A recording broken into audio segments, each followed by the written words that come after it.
쪽에서 오신 분들. 혹시 여기 진접지점에 설계사로 계시는 분 손 한번 들어보실까요? 혹시? 왜 이게 부끄러우세요? 진접지점에 계시는 게? 좀 계시네. 여기 귀중한 영업시간 쪼개서 오셨잖아요. 그렇죠? 사람들 만나셔야 하고. 그런데 오늘 더우신 만큼, 더운데 이 자리에 찾아오신 만큼 제가 좀 보답을 드려야 될 것 같아서 후회 없는 자리를 한번 만들어 보도록 하겠습니다. 제 소개부터 드리면요. 이거 저예요. 이거 사장님이고 상 받는 사진. 상도 받았어. 별건 아니고. 연세대학교 경제학과 나왔습니다. 학교 잘 나왔죠. 되게 재수없죠. 제가 고등학교, 제가 창원에서 나왔는데 고등학교 2학년 때까지 저희 반에 한 50명 있었는데 반에서 한 30등 했었어요. 그러면은 창원대도 못 들어갔었어요. 창원대도 못 들어갔어요.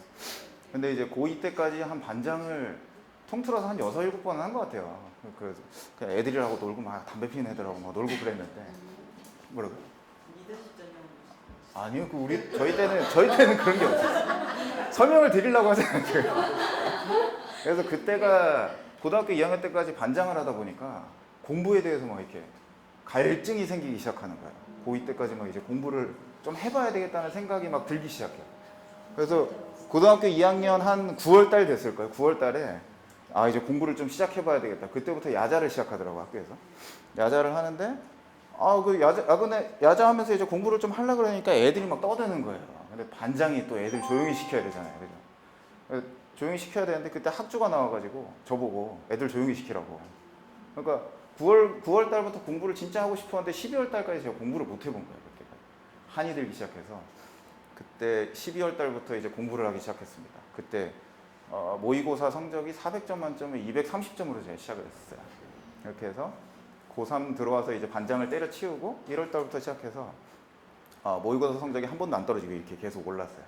그래서 고등학교 3학년 수능 때 362점까지 딱 100점을 올렸죠. 그래서 전교 3등으로 졸업을 했습니다. 재수없죠. 그런 사람이라고요. 상 받았다니까.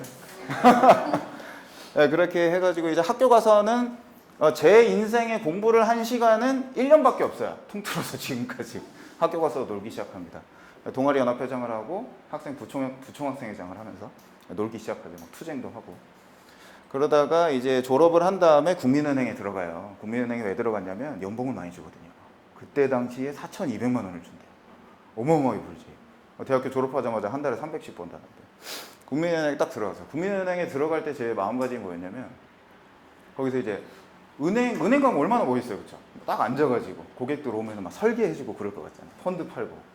그럴 줄 알고 딱 들어갔는데 은행에 들어가고 딱 한 달 지나니까 지점장님이 그런 말씀 하시더라고. 카드 팔아와. 국민카드 팔아라 그래 나보고. 얘 팔게요. 몇 개나 팔아오면 될까요? 일주일에 14개 팔아오랍니다. 카드를. 한 달이면 50개잖아요. 50개를 어떻게 팔아? 그때부터 환멸을 느끼기 시작해서 2개월 만에 퇴사를 합니다. 그리고 동부증권에 들어왔고요. 여기 명일동 아시죠? 여기 강동구에 있는 거. 명일동 지점에서 근무를 하는데 제 얘기가 길어지는데 그 명일동 가시면은 큰 아파트가 있어요. 프라이어 팰리스라고 해서 큰 아파트들이 있고 그거 빼면은 모든 건물들이 다 2층짜리 건물들이에요. 그 통상 이거 뭐예요? 그 지점장님 단장님께서 결제 모두 완료하셨답니다. 메신저 끄겠습니다. 예, 단장님 자꾸.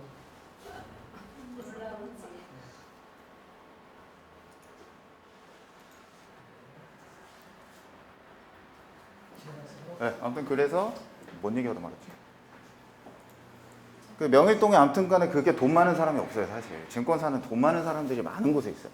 압구정동, 뭐 강남 그런 데 증권사들이 많이 있는데 명일동에 딱 부임을 받아서 갔는데 주변에 돈 있는 사람이 없는 거예요. 그 명일지점이 왜 생겼나 들어보니까 그 프라이어 팰리스라는 비싼 아파트 단지에 돈 있는 사람이 많을 것이다. 그래서 이제 본사에서 거기다 지점을 설치를 한 건데 그 요새 아파트에 누가 자기가 돈 주고 산 아파트에 사는 사람 별로 없잖아. 다 세입자인 거야. 세입자가 돈이 어디 있습니까? 그래서 죽을 똥 살 똥 이제 뭐라 그래야 돼? 개고생을 하면서 살다가 그러다가 이제 압구정 금융센터라고 써놓긴 했는데 여기서 근무는 안 해봤어요. 그래서 여기 있다가 제가 회사에 5억짜리 손해를 입혀요. 5억짜리 손해를 입혀. 5억짜리. 동부증권 요만한 회사거든요, 증권사에서. 그리고 여기로 튀어요, 여기로. 마케팅 본사로 튀었다가 여기 지금 마케팅 본부 고객개발팀이 제 지금 현 소속이에요. 저기 계시는 분이 마케팅 본부장님이시고 그 저기 저하고 닮으신 분이 저희 고객개발 팀장님이세요. 저분한테 제가 뽑아달라고 1년 동안 조르고 졸라가지고 이 팀에 왔어요. 그래서 제가 이 자리에 섰습니다. 이 얘기를 하기 위해서 지금 한 10분 동안 얘기를 한 거예요. 재미없죠. 그래서 제 애기고요.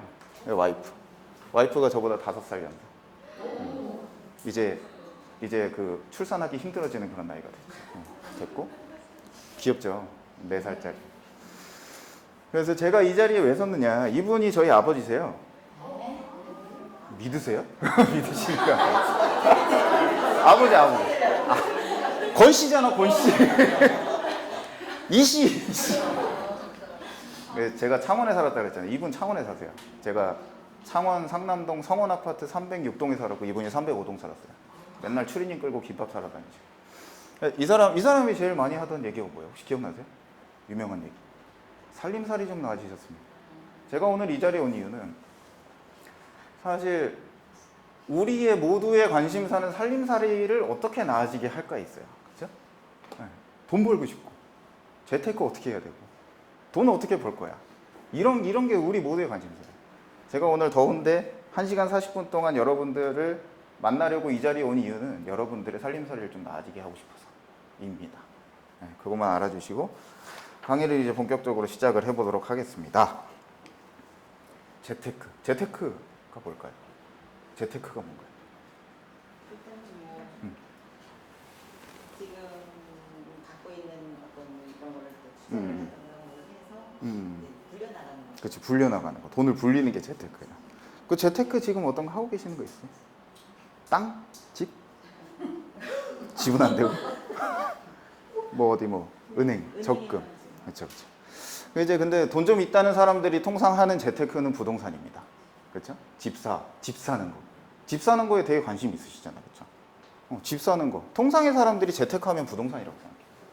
부동산이다. 그리고 가끔 좀 이제 펀드를 하시는 분들도 좀 있으세요. 요새는 좀 많이 없으실 텐데 그래도 펀드가 시장에서 꽤 커요. 펀드를 좀 하신다는 분들은 어떤 펀드를 가입하실까? 통상 보면 은행에 가가지고 은행 직원이 추천하는 펀드에 가입해요.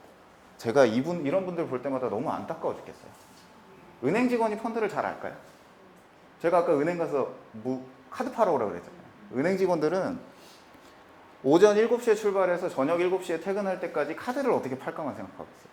대출을 어떻게 끌어당겨야 되고. 그러니까 대출하러 간 사람한테 은행 직원들이 맨날 하는 게 그거잖아요. 카드 하나 하세요. 금리 0.1% 낮춰드릴게요. 은행 직원들은 펀드를 몰라요. 은행에서 펀드를 가입하시는 거는 은행에 가면 근데 얘네들이 추천하는 펀드들이 있어요. 그 은행에 딱 들어가시면은 저 지점장 자리 뒤에 플랜카드로 쫙 써 있어. KB 골드 플랜 뭐 이렇게 해가지고. 그러니까 본사에서 팔라고 하는 펀드만 파는 게 은행 직원이라는 거예요. 은행에서 펀드 가입하시는 거 아니거든. 근데 통상 다들 그렇게 하고 계신다. 그리고 이분들은 좀 현명하신 분들이에요. 가장 좋은 저축은 소비를 줄이는 거지. 어느 정도로 배고파 죽을 때까지. 이런. 안타깝죠. 근데 사실 요 세 군데에서는 저 금융회사 직원으로 봤을 때는 소비를 줄이는 게 제일 현명해 보이긴 해요. 자, 이게 여러분들의 지금까지 생각해왔던 재테크에 대한 정의다. 근데 어떤 게 맞느냐? 재테크는 이거예요. 남들보다 더 버는 게 재테크예요. 돈을 불리는 거. 그죠? 근데 남들하고 똑같이 벌면 내 돈 1,000원이 10년 후에 10,000원이 된다 그래서 남들이 다 10,000원씩 벌면 그때도 가치는 1,000원밖에 안 되는 거예요. 남들보다 조금이라도 노력을 해서 더 버는 게 재테크다. 그냥 무작정 불리는 게 아니에요. 그 부동산이 10배가 올랐다고 해도 물가가 10배 오르면 그냥 똑같은 거지. 남들보다 더 버는 게 중요하다. 그리고 펀드는 직접 선택해야 돼요. 별로 어려운 거 아니거든. 어려운 거 아니에요. 이거를 오늘 배워가셔야 되는 제일 중요한 거예요. 펀드는 가장 중요한 금융상품이거든요. 이건 4차 설명을 해드릴게요. 그리고 막 이렇게 막 배고프게 밥도 못 먹고 아침하고 저녁만 먹으면서 그렇게 하셔야 될 필요는 없는 거예요. 합리적으로 투자를 하면 배고프지 않은 재테크가 가능합니다. 오늘은 이 세 가지에 대해서 좀 알아가실 필요가 있습니다. 그리고 PA분들 좀 많으시잖아요. PA분들은 본인의 재테크를 물론 신경을 쓰셔야 되겠지만 고객의 재테크를 신경을 안 쓰시면 안 되죠. 그렇죠? 제가 생명보험에는 강의를 몇 번 나갔었는데 생명보험사들은 그 고객한테 펀드를 팔아서 피를 받는 거, 그 수수료를 받는 거를 되게 중요하게 생각하세요. 근데 아마 제 생각에 화재보험에 계시는 분들은 오로지 수수료만 받고 막 이런 생각은 하진 않으실 거예요. 고객한테도 득이 되고 나한테도 득이 되고 그런 생각을 많이 하실 거란 말이죠. 근데 PA라면은 요즘 시장에서는 어떤 사람이 돼야 되냐면 이거 누구예요? 박지성이잖아요. 박지성이 어떻게 축구를 하느냐? 그 얘가 미드필더예요. 중간에 서 있는 애. 근데 갑자기 막 여기 축구장이 이렇게 있으면 여기 있던 애가 5초 뒤에 막 여기 있거든. 이거 뭐라 그래? 히딩크 감독 오고 처음 나온 얘기잖아요. 멀티플레이어. PA라면 화재에서 파는 보험 상품만으로는 고객한테 행복을 줄 수 없다는 걸 분명히 알고 계셔야 됩니다. 왜?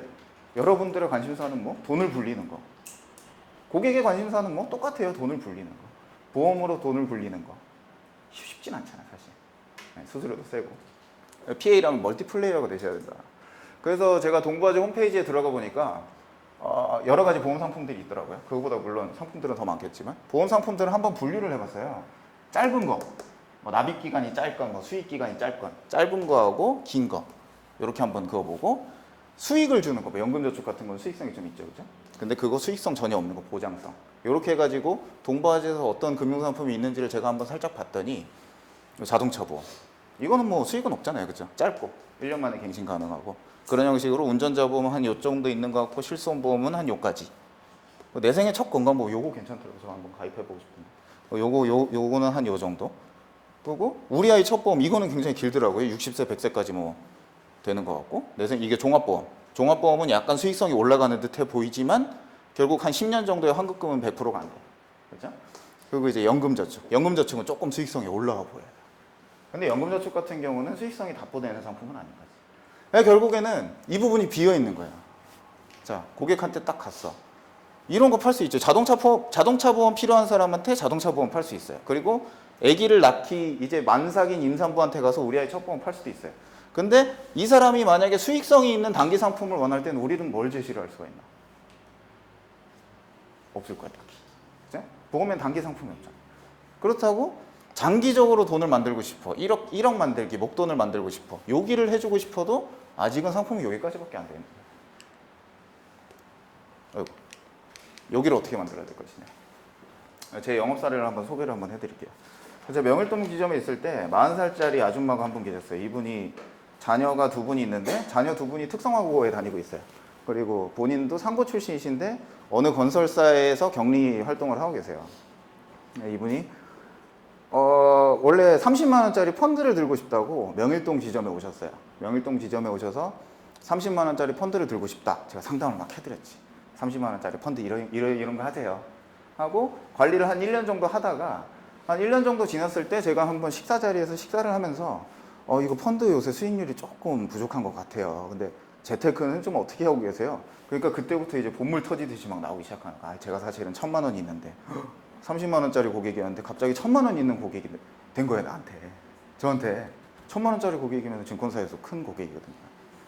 이 사람이 재테크는 잘 되고 계세요라고 물으니까 막 내 돈을 어떻게 굴려줄 거야를 물어보는 거예요. 여러분의 상황에다 대비를 해보면 여기 자동차 보험이랑 실손 보험 하고 있는 고객이 갑자기 여러분한테 나타나가지고 연금저축 뭐예요? 물어보는 거예요. 좀 다르게 요 실손 보험 하던 사람이 펀드를 물어보면 펀드 돈 어떻게 굴려야 돼? 이러면은 그때 만약에 여러분이 고객한테 펀드는 이렇습니다라고 하면은 이 사람은 여러분의 충성 고객이 되는 거잖아요, 그렇죠? 올라운드 플레이어, 멀티플레이어가 되는 거예요. 아무튼 이 사람이 그 1000만 원 정도 가져와가지고 어디 할 수 있는 게 없냐 그래서 제가 동부제철 채권을 권해드려가지고 1000만 원으로 그때 채권 수익률이 8%였으니까 8% 무시무시하죠, 그죠? 8%의 수익을 얻으셨죠. 그렇게 1년이 지나서 총 2년이 지나갑니다. 이제 이분은 저의 충성 고객이 됐어요. 이제 2년이 지난 다음에 저한테 3천만 원을 들고 오세요. 그때부터 주식을 하시기 시작하셔서 지금까지도 주식으로 재테크를 하고 계십니다. 저한테는 시작할 때는 30만 원짜리 아주 작은 고객이었어요. 30만 원 팔면은 뭐 생명보험 같은 경우는 30만 원 팔면 한 600만 원 떨어진다고 하더라고. 잘 떨어지면. 근데 증권사에서 30만 원짜리 팔면은 300원 떨어져요. 300원. 3,000원.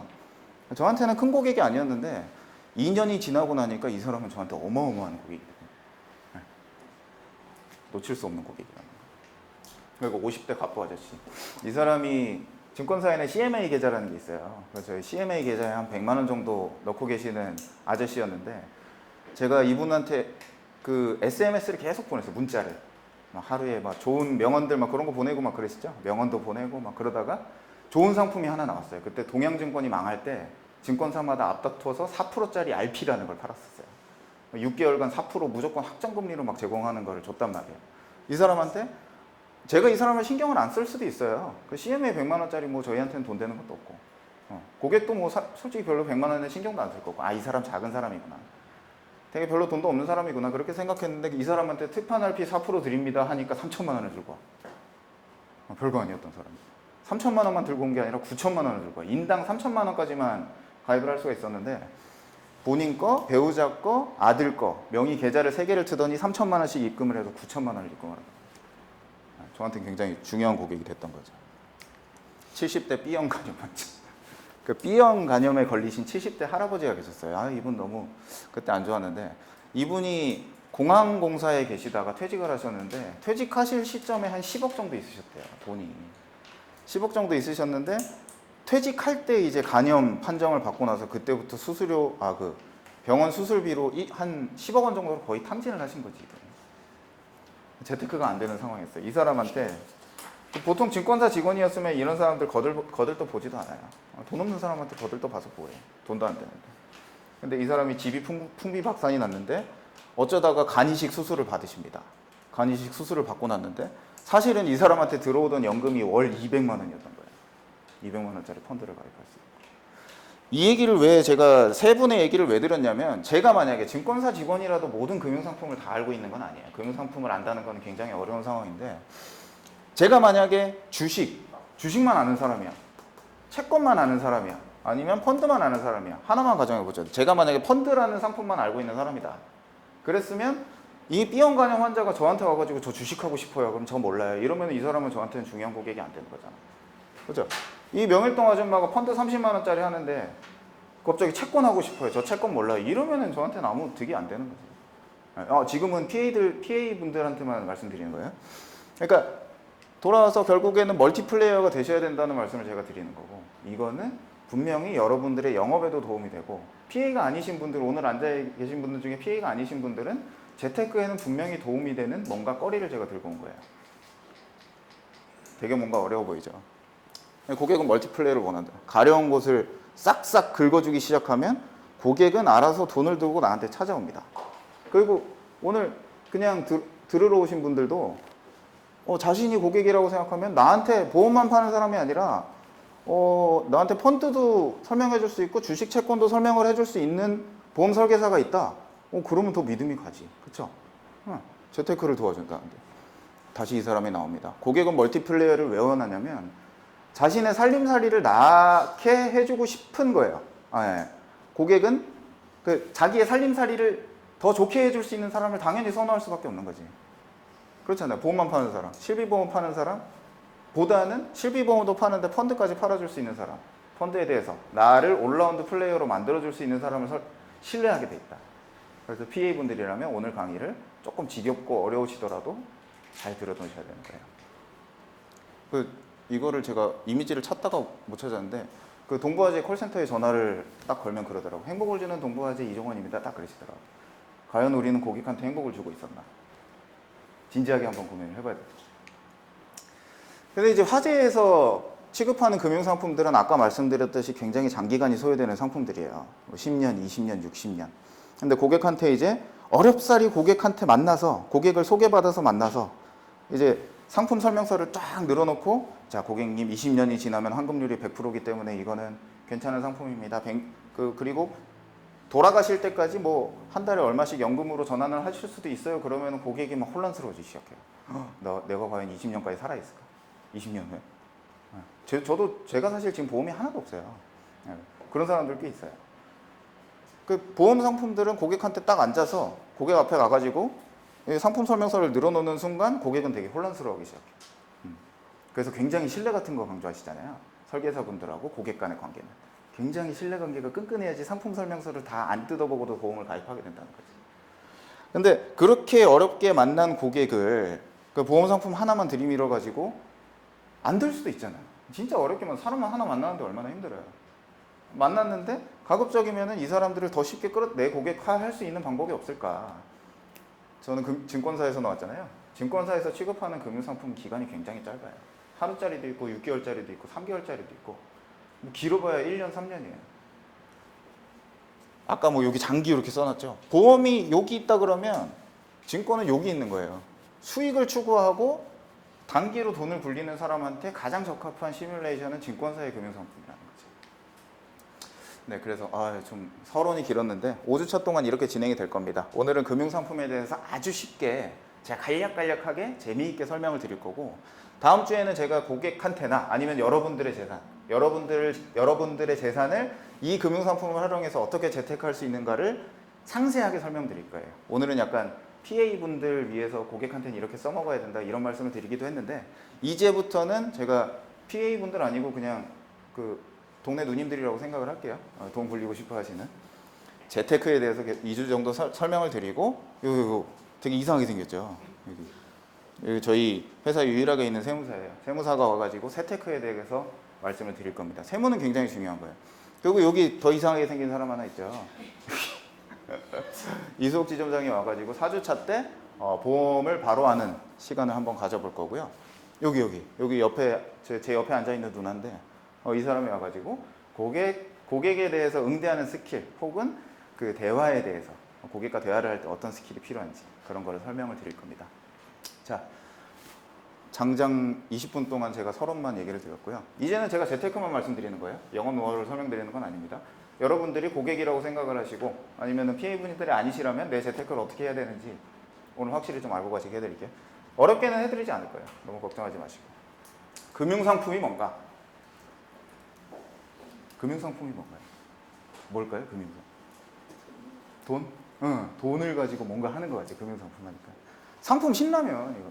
팔기 위해서 만든 어떤 물건, 상품. 이거 명료하잖아, 그죠? 이거 신라면. 금융 뭐냐면 이거 돈 금자에다가 뭐 융통하다 할 때 융자인가 봐. 돈을 뭔가 돌리는 걸 금융이라고 하고. 금융상품. 뭔가 돈 가지고 뭔가 만든 것 같아. 아마도. 중요하지 않아요. 근데 옛날에 최영 장군이 이런 말씀을 하셨어요. 돈 보기를 돌같이 하라. 돈 보기를 돌같이 하라. 요즘 돈 보기를 돌같이 하면 진짜 돌되죠. 돌돼요, 돌.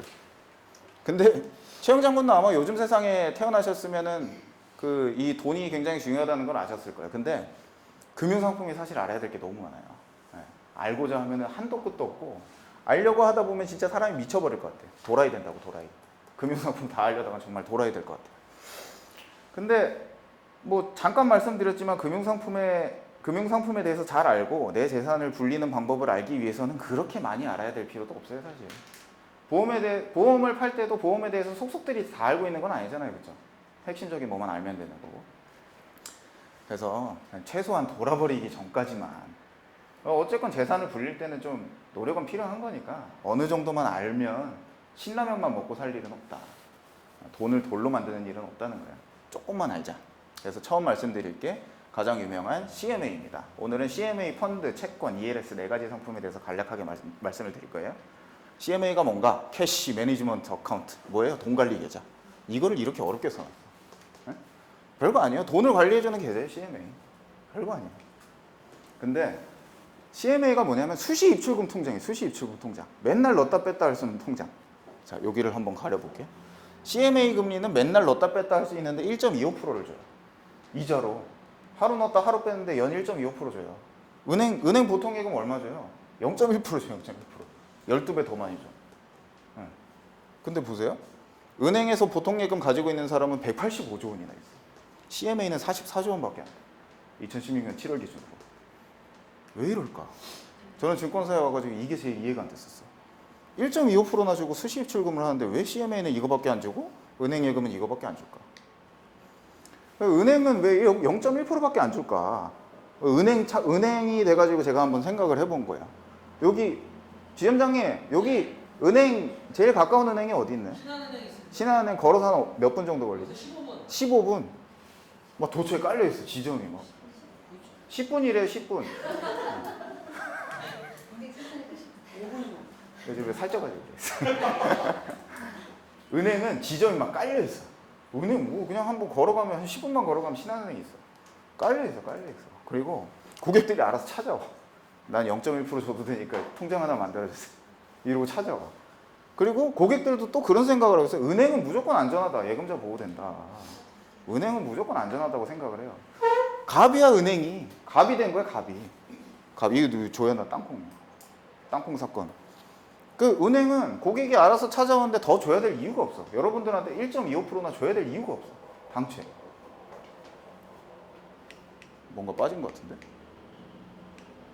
네, 은행은 어쨌건 0.1%밖에 0.1%만 줘도 고객이 막 찾아오니까 더 줄 필요가 없어.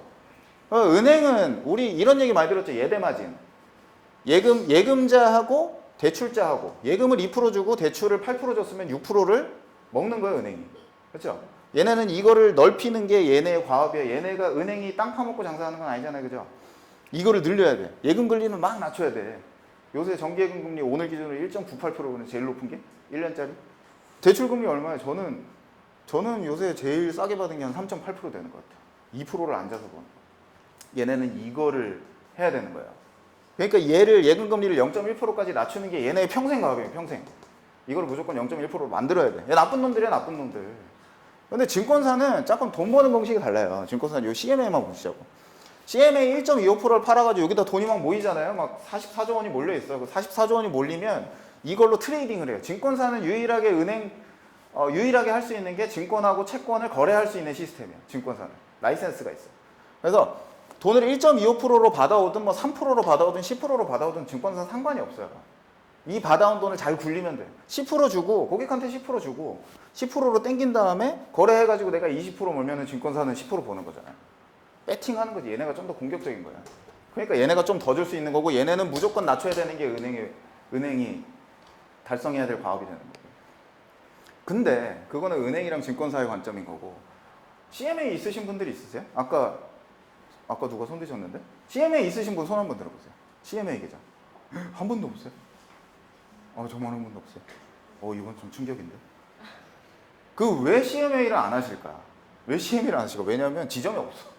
증권사 어디 있어? 여기는 삼신 아파트 앞에 하나 있긴 있어요. 진접지점. 동부증권 진접지점이 있어요. 아시나 보네. 고객님이세요? 고객님 아니시죠. 한 번만 들어가 보셨으면 되는 건데. 한 번만 들어가 보셨으면 이게 생기니까 이게. 죄송해요. 답답해가지고. 하여튼 지점이 적어가지고 입출금 자체가 안 돼요. CMA가. 은행은 뭐 그냥 은행 CD기에 가가지고 이렇게 돈 뽑으면 되는데 증권사는 증권사가 없으니까 돈을 뽑을 수도 없고 입금을 할 수도 없어. 은행도 CMD 계좌가 있잖아요. 있어요. MMF라고 있는데 증권사가 훨씬 더 세요. 그것보다. 더 세요. 적어도 0.1%는 더 세요. 얘네는 이거를 줄여야 된다니까. 그거는 뭐 깊은 얘기니까 나중에 물어보시면 다시 말씀드릴게요. 지점이 적어서 CML 별로 안 쓰세요. 185조 원이 지점이 적어가지고 안 오시는 거고 그게 되게 귀찮아 보이지. CMA 귀찮아. 뭐 1.25% 받으려고 뭐 CMA를 뭐하러 만들어 그죠? 귀찮아. 예금자 보호 안 된다. 이거 되게 불안해요 지금. 그런 거지. 사실상 동부증권 CMA는 동부증권이 망하지 않는 이상 예금자 보호가 되는 거나 마찬가지. 사실상 원금 보장이에요. 불안하면 어쩔 수 없죠. 요거를 풀어주면 괜찮겠다 싶어서 저랑 닮으신 팀장이 한 분 계시잖아요. 저분이 만드신 상품이 요건데 요거 뭐 약 파는 거 아닙니다. 그냥 들어두시면 돼요. 체크카드라는 걸 만들었어요. 동부증권이. 모든 은행 CD기에서 입출금이 된다고. 그러면 아까 요 문제는 없죠? 입출금 쉬워. 그리고 지점이 없어가지고 계좌 개설도 안 되는 사람이면 이거 스마트폰에 이거 설치만 하면 계좌도 만들 수 있어요. CMA. 그리고 5천만 원까지 예금자 보호 대상 된대. 이거 하나 남고 다 풀어줬죠 지금. 이런 상품이 도처에 널려 있어요. 동부증권만 하는 거 아니에요. 유한타증권도 하고 있고 교보증권도 하고 있어요. 이런 데도 안 쓰면 진짜 귀찮은 거예요. 이렇게 지금 표정이 이런 거. 수수료? 수수료도 없어요 이거. 입출금 수수료 없어요. 자, 그렇다는 거예요. 이건 알아두셔야 돼요. 이거 쉬워요. CMA 계좌 만드는 거 쉽고 얘는 하물며 쓰면은 0.6% 캐시백도 해줘요. 0.6% 캐시백까지 해줘. 안 할 이유가 없네. 저 같으면은 지금 여기 나가자마자 막 길 가는 사람 붙잡고 동부증권 진접지점으로 막 끌고 가겠어. 바보야, 너 CMA도 없냐, 막 이러고. 여러분들이 바보라는 거 아닙니다. 그렇게 되게 무미건조하게 받아들이지 말았어요. 자, 그리고 체크카드의 소득공제 어마어마합니다. 체크카드를 쓰기만 하면요 연말정산에서 소득공제를 해줘요. 이게 김스마트씨라고 제가 이름을 한번 붙여봤는데 연봉이 한 3천만 원 돼. 그리고 한 달에 소비를 한 100만 원 정도 매달 100만 원씩 끊는 사람이야. 그리고 모든 소비는 체크카드나 현금 영수증만 쓰는 사람이야. 이거는 3주차 때 좀 상세하게 배우실 거예요. 되게 중요한 거예요. 이러면 23만 원을 2017년 2월달 급여 명세서에 23만 원이 찍혀 들어와요. 물론 여기는 약간 개인 사업자로 등록되어 계시죠, 그렇죠? 사업자한테는 해당이 안 될 수 있는데 뭐 주변에 근로소득자 있으시면 이거 23만 원이면은 사우나를 몇 번 갈 수 있는 거 한 223번은 갈 수 있잖아요, 그렇죠? 5천 원 하나? 46번은 갈 수 있잖아. 적은 금액이 아니란 말이야. 박근혜 대통령이 울면서 얘기하잖아. 23만 원 드릴게. 받아가세요. 이거 왜 안 받아가냐고. 이거 받아가셔야 되는 거야. 자, 한번 비교를 해볼게요. 이 두 사람의, 이 노가다 씨고, 이 김스마트 씨인데, 이 사람하고 조건이 똑같아요. 연봉이 3천만 원이야. 그리고 한 달에 100만 원씩 쓰는 사람이야. 카드로. 근데 이 사람은 체크카드나 현금 영수증 아예 귀찮아요. 안 하는 사람이고, 이 사람들은 모든 소비를 체크카드로만 긁는 사람이에요. 이 사람은 은행이자 0.1% 1,000원 받아, 1년에. 1,000원 벌어, 1,000원. 이 사람 얼마 벌어? 42만 7,322원 번다. 너무 커 보이죠? 얘 CMA 이자가 12,000원이고 체크카드 캐시백이 19만 원, 약 0.6% 준다 그랬잖아요. 19만 2천원이고 세금 효과 아까 박근혜 대통령이 받아가세요. 이거 23만 원 받아가고 합하면 42만 7,322원. 이자만 보자고요. 12,500원. 1,000원하고 12,500원. 이 사람들이 한 달에 100만 원씩만 CMA 계좌에 넣었다는 가정일 뿐이지 이 사람들이 뭐 한 300만 원 넣어놨어. 1,000만 원 넣어놨어. 이러면 이게 격차가 엄청 커지는 거예요. 이게 재테크의 출발이에요. 남들보다 조금 더 하는 거. 여러분들은 CM에 대해서 이미 다 하셨어요. 옆집에 철수 엄마가 1,000원 벌 때 누님께서는 42만 7천원 받아가시면 되는 거예요. 이게 재테크예요. 어렵지 않죠? 오늘 이미 CM에 대해서 더 하셨어요. 다 하셨어요. 자, 42만 7천원 뿌니까 5년이 지나고 10년이 지나고 20년이 지나고 30년, 40년이 지나고 40년 뒤에는 저도 살아있을 걸 장담할 수 없으니까 좀 땡겨가지고 한 20년까지 해볼게요. CMA도 복리가 돼요. 사고 팔고 이런 복리가 돼요. 1,500만 원에 거였어요. 캐시백까지 포함하면. 쓰기만 했어. 이 사람 재테크 안 했어. 그냥 체크카드만 썼는데 1,500만 원 생겼어. 20년 만에. 제가 차 하나 샀거든요. 최근에 1,700만 원짜리. 20년 후에 차 하나 살 수 있는. 무시할 수 있는 게 아니에요. 나는 이 사람은 재테크를 한 게 아니에요. 사실은 소비만 한 거예요. 소비만 했는데도 1,500만 원이 생긴다고. 이거는 재테크가 아닌데도 이만큼 벌 수도 있는데 여러분들은 이게 아니고 1,000원, 5,000원, 만원, 2만 원, 4만 원 벌고 계시는 거예요. 어마어마한 차이가 생기는 거죠. 이런 현명한 소비 습관, 재테크의 시작입니다.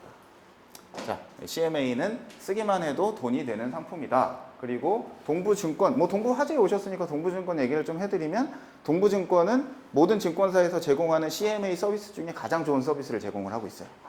네. 고객들한테도 한번 얘기해 보세요.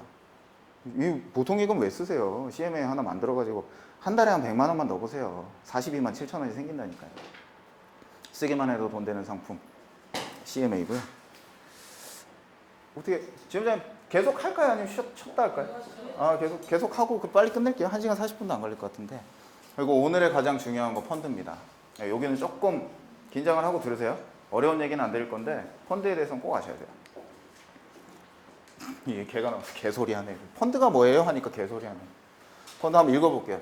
일반 투자자로부터 증권 투자에 운영할 목적으로 자금 등을 납입받은 위탁자가 그 자금 등을 수탁자로 하여금 당해 위탁자의 운용 지시에 따라 특정 유가증권에 투자 운용하고 그에 따른 수익권을 분할하여 당해 투자자에게 취득시키는 것을 말하며 증권거래법상 유가증권으로 인정되고 있는 투자신탁의 수익증권을 가리키는 것. 개소리야. 개소리 뭔 말인지 모르겠어요. 펀드는 개모임이에요. 개모임. 개주가 돈을 관리하는 개모임입니다. 개원들이 막 있어요.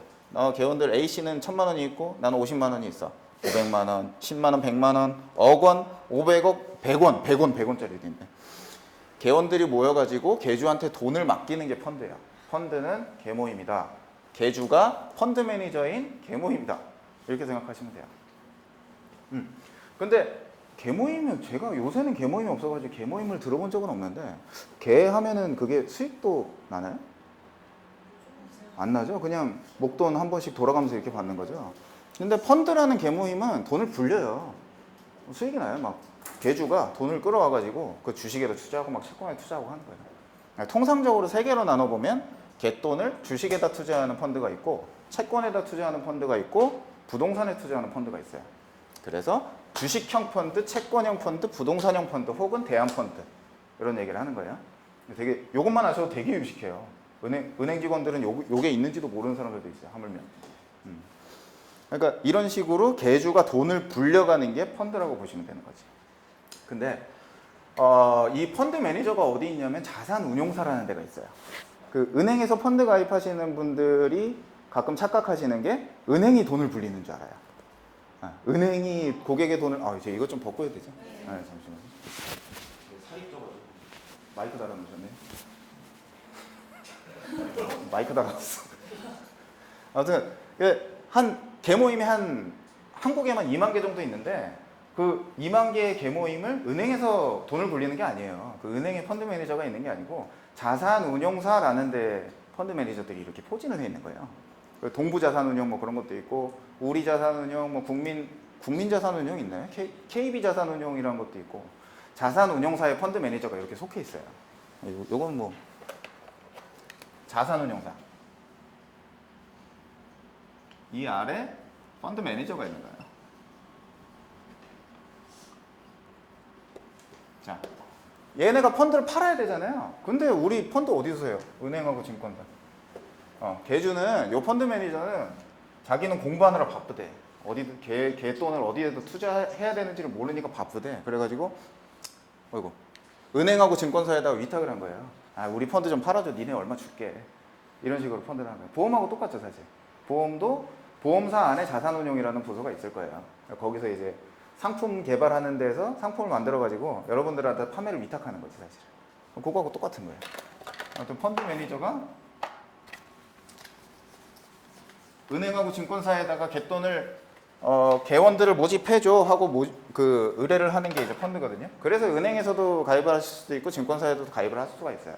개원이 되면 개주가 그 돈을 모아서 주식, 채권, 부동산에 투자를 하는 거예요. 그런 거 보면 되고 부동산 펀드는 이야기는 뭐 다음에 하죠. 그래서 어쨌건 이제 펀드라는 상품은 그래요. 되게 단순하죠. 뭐 어려운 거 있었어요 지금까지? 개모임이요. 그래서 돈 받아가지고 그 개주가 돈 불리는 게 펀드인 거고. 근데 이제 펀드가 왜 중요하냐, 제가 처음부터 시작할 때부터 펀드가 중요하다는 말씀을 계속 드렸는데 적극적인 재테크를 위한 유일한 간접 투자 상품이다라고 얘기를 해놨어요. 간접 투자 상품, 금융상품 중에서 금융상품에는 직접 투자 상품이 있고 간접 투자 상품이 있어요. 증권이라는 증권사라는 말에 들어있는 거는 증권사는 증권을 취급하는데요. 증권이라는 게 딱 두 가지 정도라고 보시면 돼요. 간단하게 주식, 채권. 주식 채권을 가지고 뭔가를 하는 게 증권사. 그래서 그 증권사에 와가지고 주식을 투자하고 채권에 투자하시는 분들은 직접 투자를 하고 계시는 거고. 근데 나는 뭐 주식을 어떻게 알아? 주식 몰라. 채권도 모르겠어. 이 사람들은 간접적으로 누구한테 돈을 맡겨서 투자를 하는 거예요. 돈을 맡겨서. 적극적인 재테크가 무슨 말이냐면은 내 돈을 가지고 뭔가 수익을 시장보다 더 물가 상승률보다 더 많은 수익을 내는 거를 적극적인 재테크라고 하는데 더우니까 말이 꼬이네. 그래서 유일하게 간접 투자 상품 중에 적극적인 재테크를 할 수 있는 건 펀드밖에 없어요. 펀드를 모르시면 뭘 해야 되냐면 정기예금 하셔야 되는 거예요. 정기예금 몇 프로? 1.98%. 2년 중에 1년짜리 정기예금 금리가 1.98%. 그거밖에 안 되는 거고. 왜? 이거? 저 이거 빼도 되죠? 여기다. 저 되게 많이 더워 보였나 봐요. 그래요? 살쪄서 그래, 살쪄서. 네? 감사합니다. 이렇게까지 저를 배려를 해주시죠. 이거 괜찮아요. 이것만 벗었으니까 괜찮아요. 고맙습니다. 예. 제가 어디 가서 이런 따뜻한 환대를 받아보겠습니다. 그죠? 어쨌건 그 자기 돈을 굴리기 위한 재테크 중에 간접 투자 상품으로 할 수 있는 거는 펀드가 유일해요. 이거를 모르시면 뭐 해야 되냐고? 정기예금 하셔야 돼요. 1.98%. 복리도 아니에요. 1년짜리 정기예금이면. 달리예요, 달리. 1.98% 해가지고 그럼 권영길 아저씨가 또 나오겠죠. 살림살이 좀 나아지시겠습니까? 그렇게 되는 거예요. 유일한 간접 투자 상품이에요. 자, 그러면 그 간접 투자 상품이 유일한 건 알겠는데 어떤 펀드가 좋은 펀드냐? 그걸 알아야 될 거 아니에요. 무턱대고 제가 아까 얘기했잖아요. 은행 직원한테 가가지고 펀드 사지 마시라고. 은행 직원한테 가서 펀드 안 사려면 내가 알아야 될 거 아니에요. 어떤 펀드가 좋은 펀드인지. 그죠? 어떤 게 좋은 걸까? 이거. 기대 수익률이 높은 개모임이 가장 좋은 개모임이다. 서메이션 J는 1부터 개소리 안에 또 나오잖아요. 모르셔도 돼요. 이런 거 뭐하라고. 이것도 복잡해. 자, 한번 설명을 한번 해봐 드릴게. 100만 원을 투자했는데 반의 확률로 110만 원이 돼. 반의 확률로 10%를 벌어. 근데 반의 확률로 10만 원을 잃어. 한 반 정도는 한 1년 지났을 때 반 정도는 한 10% 버는데 반 정도는 마이너스 10%야. 그럼 나의 기대 수익률은 0%예요. 응. 대충 뭐 무슨 내용인지 아시겠죠? 그런 거. 요거를 한번 수식으로 제가 한번 써볼게요. 이거는 되게 중요한 거예요. 기대 수익률, 은행 직원한테 가가지고 이 펀드의 기대 수익률은 어때요? 그러면 은행 직원이 땀을 뻘뻘 흘리기 시작해요. 저처럼. 지도 모르거든. 기대 수익률이 누군지 어떻게 알아? 네. 자, 100만 원을 투자했어. 100만 원을 투자했는데 10%, 50%의 확률로 10%를 벌어. 아, 얘는 지워야 되는구나. 저도 잘 모르나 봐요. 이게 50%의 확률로 10%를 벌어. 그리고 50%의 확률로 10%를 잃어. 자, 50에다 10% 곱하면 얼마죠? 응? 15? 5%. 5%요, 5%. 5%. 자, 50%에다 마이너스 10% 곱하면 마이너스 5%. 자, 요거를 더한 게 이렇게 써요, 통상. 기대 수익률이다. 이렇게 얘기를 해요. 자, 여기서는 아까 누님들 다 이러셨는데 이거 쓰니까 중요한 거 아닙니다. 근데 알고 계시면은 피가 되고 살이 돼요. 자, 더 쉽게 합시다. 돈 벌 확률이 높고 잃을 확률이 낮으면 그게 좋은 계모입니다. 뭐 당연한 얘기잖아, 그렇죠? 네, 벌 수 있는 확률은 높아, 잃을 확률이 낮아. 근데 그게 좋은 계모임이고, 내가 대충 겐또로 겐또로 때려 맞췄을 때, 은행 정기예금보단 더 벌 것 같아. 이러면 나한테는 좋은 계모임인 거예요. 1년 지났을 때 은행에서는 한 1.8% 준다는데 내 생각에는 한 반의 확률로 한 2.9% 벌 것 같아. 이러면 좋은 계모임인 거지. 그 중에서 내가 아는 펀드 중에 돈 벌 확률이 제일 높은 펀드가 나한테는 제일 좋은 펀드인 거야. 그죠? 그렇게 보시면 돼요. 이거 한번 은행 직원 앞에 가가지고 그 입출금 점포에다 이거 써가지고 이게 뭔지 알아요? 해보세요. 이거 아무도 몰라. 여러분들이 이거 아는 순간 저 지점장님 있잖아요. 지점장님보다 더 아시는 걸 수도 있어. 사실은. 이거는 기억해 두세요. 기대 수익률이 높은 계모임이 가장 좋은 계모임이야. 돈 벌 확률이 높은 계모임이 가장 좋은 계모임이야. 당연한 얘기예요. 근데 기대 수익률을 누가 알아요? 1년 뒤에 50%의 확률로 2%를 벌고 50%의 확률로 1%를 잃을지 누가 알아요? 모른단 말이야. 그쵸? 그러면은 뭐 전부 다 부자 돼 있게? 저도 이렇게 돈이 없는데? 증권사 직원도 돈 다 잘 버는 거 아니거든. 펀드 매니저도 얘기를 못해요. 고객님께서 가입하시려는 펀드의 기대 수익률이 몇 프로입니다 라고 절대로 얘기 못해요. 미래에는 장밋빛 미래만 펼쳐 있습니다 라고 모두가 얘기를 하고 있어요. 근데 쪽박 찬 사람 많이 보셨을 거예요? 미래에셋증권 그때 옛날에 몇 년 전에 한 10년 됐나요? 10년 전에 디스커버리 펀드라는 게 유명했었어요. 아세요? 아시죠? 거의 뭐 그때 미래에셋증권에서 증권사 유례 없이 증권사에서 줄 서서 펀드를 가입했던 시기. 그거 지금 마이너스 50%까지 갔다가 올라왔을 겁니다, 아마. 펀드도 잃어요. 잃을 수 있는 상품이에요. 어쨌건 기대 수익률이라는 거는 그때 디스커버리 펀드 팔 때 어땠어요? 뭐 미래에셋의 펀드는 안전합니다. 미래에셋 펀드는 뭐 대한민국 1등입니다. 대한민국의 최초의 펀드가 망할 리가 없습니다. 그래가지고 현대에서 나와가지고 뭐 바이코리아 펀드 막 그런 거 나오고 막 그래서 난리가 났었어요. 누구도 기대 수익률을 확신을 할 수가 없어요.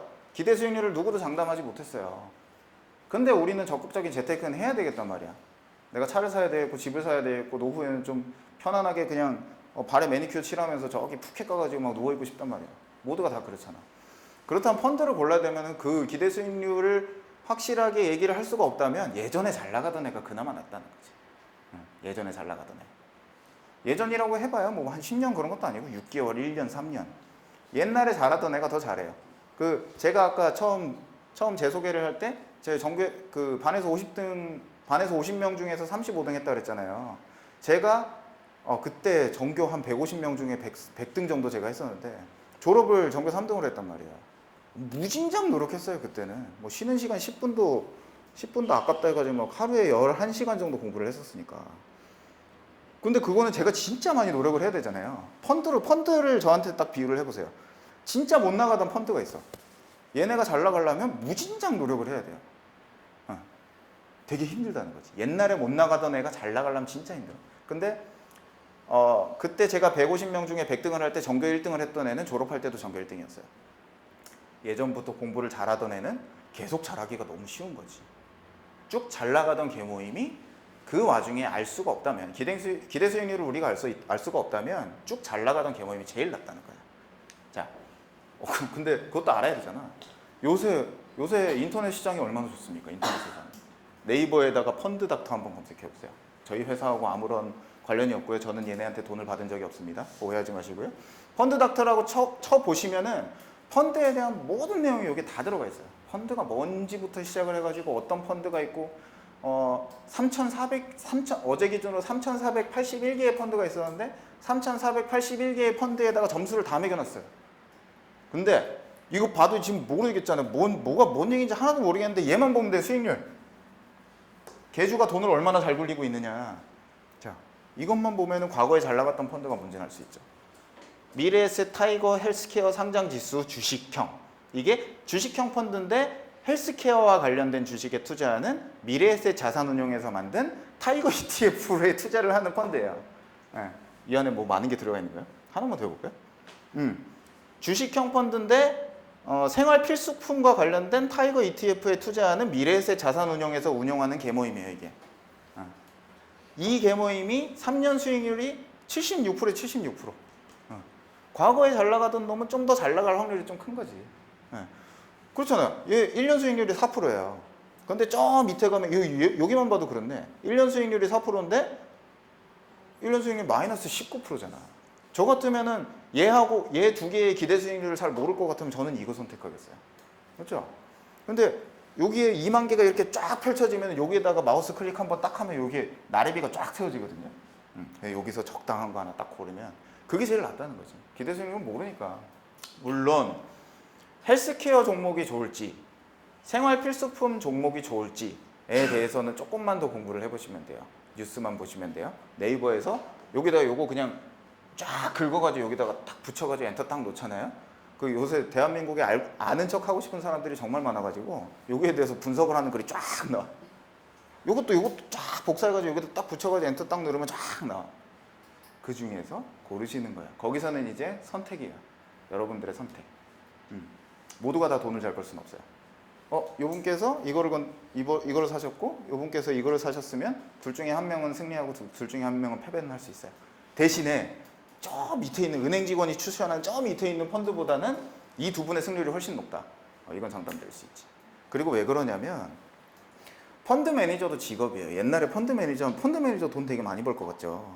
옛날에 그랬어요. 근데 요새는 펀드 매니저들이 돈을 못 벌어요. 요새 막 1억 벌 것 같잖아요. 근데 펀드 매니저도 거의 한 30대 막 그런 사람들. 20대. 저희 뭐 LA에서 학교 나오고 뭐 시카고 대학에서 학교 나온 20대가 투자를 해. 잘하겠어요? 못하면 또 잘려. 그러니까 계속 잘려. 못하면 계속 잘려. 그러니까 왜 그러냐면 잘하는 사람은 계속 잘하는 계모임은 계속 잘한다 그랬잖아요. 잘하는 계모임의 계주는 진짜 잘하는 사람이에요. 오랫동안 잘하는 사람은. 그 사람들은 안 잘려. 주식에 대해서 잘하는 사람은 안 잘려. 잘 운용해. 그 계모임은 주구장창 번창을 할 수밖에 없는 거지.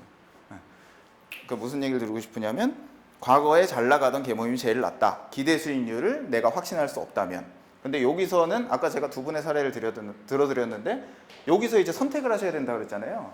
근데 이제 여기에서 그 선택을 한다는 그 뉴스를 보고 하는 일련의 과정들이 이 상품의 기대 수익률을 내 마음속에서 이렇게 막 만들고 있는 거야.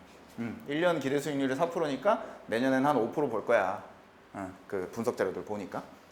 여기서 잘 나가던 놈을 하나 뽑은 다음에 내 마음속에 기대 수익률을 만들고 여기다 투자를 하면 승률은 저 밑에 있는 은행 직원이 추천한 펀드를 산 것보다 훨씬 낫다. 과거에 잘 나가던 펀드가 그래서 좋은 겁니다. 그리고 동부증권도 증권사들도 이거를 팔아야 돼요. 고객한테 이제 계모임을 팔아야 되니까 이걸 이렇게 나래비를 쫙 세워줘야 돼. 1개월 수익률로 나래비를 한번 세워본 건데 요거 비하면 되게 허접하긴 한데 뭐 나름 엑셀로 이렇게 만들어 놨어요. 요거는 저희 나중에 좀 설명을 드릴 텐데 동부증권의 투자권유 대행인이 되시면 요거를 매일 받아보실 수가 있어요. 투자권유 대행인이 어려운 건 아니거든요. 요건 나중에 설명을 드리고 어쨌건 모든 증권사에서 좋아 보이는 계모임을 골라서 알려준다. 근데 여기 있는 종목들하고 종목 다르죠 조금? 증권사도 나름의 판단 기준을 통해서 이걸 나래비를 또 따로 세우는 거지. 근데 요거보다는 조금 정교할 수 있어요. 요거는 단순히 숫자만 가지고 요걸로 나래비를 세우는 거고, 증권사는 일련의 기준이 있어가지고 요거를 나래비를 세워주는 거기 때문에 증권사가 판매사가 추천해주는 펀드가 더 좋을 수는 있는 거지. 요 정보는 굉장히 중요한 정보예요. 요거를 여러분들도 받아보실 수 있는 방법이 있어요. 나중에 설명을 드릴게요. 근데 개주가 진짜 돈을 잘 벌어. 근데 개주가 장영자야. 장영자 아시죠? 장영자 계모임으로 튀었나? 그건 아니잖아요, 그죠? 아닐 거예요. 저도 잘 몰라 장영자. 근데 나쁜 사람이래. 엄마한테 물어봤거든. 엄마 그 돈 가지고 제일 나쁜 사람이 누구야? 그 장영자래. 그래서 썼어. 몰라 장영자. 근데 개주가 장영자면은 나쁜 계모임이에요. 돈 들고 튀잖아.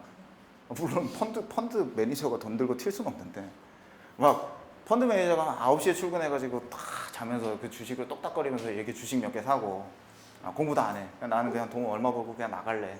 이러면 나쁜 계모임이에요. 잘하는 펀드 매니저도 중요한데, 어쨌건 펀드 매니저가 괜찮은 사람이어야 돼요. 괜찮은 사람이어야 돼요. 요것도 한번 중요하긴 한데 요거를 설명하기엔 너무 힘들어요. 요거는 사실 여기에 포함되어 있어요. 과거에 잘 나가는 펀드의 펀드 매니저면 장영자는 아니에요, 적어도. 그렇다는 거. 자, 2개 하셔야 되죠. 기대 수익률이 좋은 게 가장 좋은 펀드야. 나한테 돈을 진짜 불려줄 확률이 높은 게 가장 좋은 펀드고, 두 번째는 그걸 모르겠으면 과거에 잘 나가던 애가 가장 좋은 펀드인 거야. 근데 그것도 모르겠다. 이거 좀 아리까리해, 두 번째에서. 그러면 한번 그 펀드 딱 요거 누르면, 요거 딱 누르면은 펀드 매니저 이렇게 이름도 나와요. 그 사람 이름 딱 검색해 보시면 그 사람들의 네이버에 양력이 쫙 나오거든요. 그것도 한번 보시고, 2개 다 비슷하다 그러면은 펀드 매니저의 퀄리티를 한번 비교를 해보자. 20대보다는 30대가 낫고, 30대보다는 40대가 나을 거고, 40대보다는 50대가 나을 거고, 뭐 요런 자기만의 원칙, 이런 거 만들 수 있겠죠. 자, 계모임을 고를 수 있는 학습이 무조건적으로 필요합니다. 왜? 펀드는 유일한 간접 투자 상품이에요. 여러분들의 재산을 만들 수 있는 유일한 간접 투자 상품이기 때문에 펀드를 고를 수 있는 학습 능력을 학습을 하셔야 됩니다. 무조건 하셔야 돼요. 그리고 동부증권이 도와드릴게요. 동부증권의 특유의 제도가 있어요. 펀드 투자 권유대행이라는 제도예요. 요 책 안에, 요 되게 얇죠? 요 책 안에 펀드가 뭐인지에 대해서 쫙 나와 있어요. 요거를 한번 따보세요. 그거 어차피 내 재테크를 위해서 유일한 수단인데, 어떻게 보면 유일한 수단인데, 주식과 채권을 하지 않는 이상 이게 유일한 수단이면 뭐 펀드 공부하는 김에 이거 한번 따보자는 거지, 자격증. 근데 교재는 저희가 드려요. 저희 여기 어디 갔어? 이 못생긴 사람한테 말씀하면 제가 교재 드릴게요. 교재는 드려요. 교재 드릴 테니까 공부하셔요. 그리고 조금 공부 어려워하시는 분들도 있어요. 저 이거 따는데 6시간 공부했거든요. 어려운 거 아니에요. 공인중개사들도 막 따라치고 그러는데. 요거 드릴게요. 그리고 그 동부 화재에 계신 PA 분들한테만 저희가 드리는 특전이에요. 동영상 강의, 5에서 10만 원 상당의 동영상 강의, 여기 계신 20분 중에 이 못생긴 사람한테 말씀을 제가 드릴게요. 동영상 강의도 드릴 테니까 이거 한번 따보세요. 그리고 그 시험에 접수할 때 드는 비용들이 있어요. 근데 이 펀드 투자 권유대행이라는 제도에 등록을 하시게 되면 제가 이 시험 등록 비용도 저희가 보태드릴게요. 이거는 무조건 하셔야 되는 거예요. 펀드는 무조건 하셔야 되니까 한번 공부하는 김에 제대로 공부를 해보고 자격증까지 따버리자. 그리고 제가 맨 처음에 설명할 때 여기 3줄 써놨었어요. 제 자격사항이 증권 투자 상담사, 펀드 투자 상담사, 파생 상품 투자 상담사 이렇게 있거든요. 옛날에 영업할 때는 명함에다 그거 써놨었어요. 고객님이 되게 좋아하셨어요. 와, 자격증 3개나 있어. 되게 별거 아닌 시험인데. 이거 시험 되게 쉬워요. 커트라인 60점짜리 시험이니까 금방 붙으실 수 있어요. 한번 떨어져도 뭐 2번째 치면 어지간하면 붙을 수 있으니까 한번 해보세요. 그리고 이거를 만약에 펀드 투자 권유대행이라는 자격을 따시면 저희 동부증권에 자격증을 등록할 수가 있어요. 여러분의 자격증을 등록을 할 수가 있어요. 그러면 CMA, 펀드, 채권, ELS 이 상품들을 팔 수가 있어요, 여러분들. 팔 수가 있다고. 고객들 만나실 거잖아요. 고객한테 펀드 권유했어. 펀드를 권유했는데 뭐 나의 충성 고객이 되는 건 괜찮다 이거야. 근데 펀드를 팔았는데 동부증권만 좋은 일 시켰지 PA분들한테 좋은 일이 없잖아요, 이거. 그죠? 근데 여기에다 등록하고 고객한테 펀드 파시잖아요. 여기서 발생한 수수료의 70%를 여러분 드립니다. 여기처럼 이렇게 출근하실 필요도 없고요. 안 파셔도 되고요. 그냥 냅두셔도 돼요. 요거는 자격증 한번 꼭 따서 재테크에 좀 유용하게 공부를 한번 해보시고요. 이게 자격증 따놓고 이거 버린 거예요. 따신 다음에 동부증권 한번 등록하시고. 그러면은 아까처럼 요런 거를 저희가 메일 드리고요.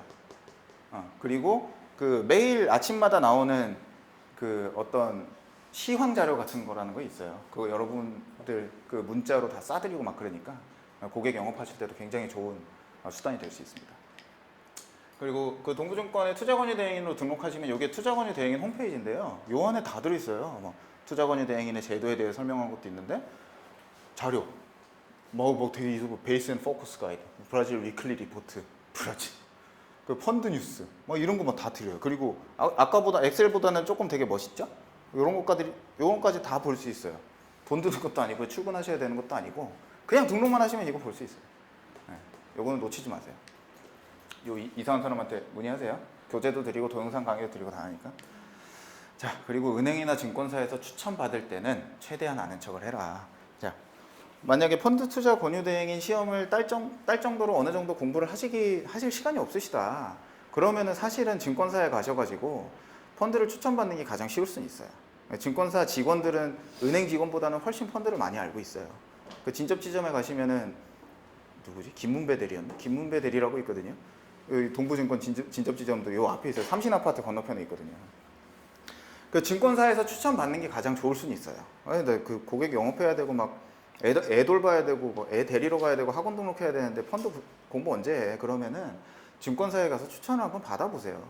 증권사 직원들은 업이 이거니까. 은행 직원들은 예금 팔고 카드 팔고 대출 팔고 이러느라 시간이 없는데 증권사 직원은 이게 업이에요. 펀드 파는 게 업이니까. 추천을 가서 받으세요. 근데 아는 척을 안 하고 저 아무것도 몰라요. 펀드 좀 추천해 주세요. 이러면은 아무거나 골라줘요. 진짜 증권사 직원. 가서 아는 척을 해요. 저기 동부증권 고객개발팀의 이종원이가 말하는데 기대 수익률이 좋은 펀드가 좋은 펀드래요. 그러면 땀을 뻘뻘 흘리기 시작해. 그래요? 저도 기대 수익률 잘 모르는데 아는 척을 하는 순간 이 사람들은 되게 긴장감을 갖고 여러분한테 좋은 펀드를 추천해 주려고 노력을 많이 할 거예요. 그리고 펀드를 근데 그리고 제가 진짜 의아한 거는 그 홈쇼핑 하면서 10만 원짜리 물걸레 청소기 살 때는 되게 고민 많이 하세요. 그죠? 뭐 이거 홈쇼핑 1시간 동안 봐. 막 웽 하고 있고 이러고 있는 거 1시간 동안 봐. 1시간 동안 보고 결제하는데 좀 목돈 좀 마련해가지고 펀드 투자하시는 분들은 10분 만에 투자하세요. 이게 이해가 안 되는 거야. 그 금융상품은 손실의 위험성이 있는 거거든요.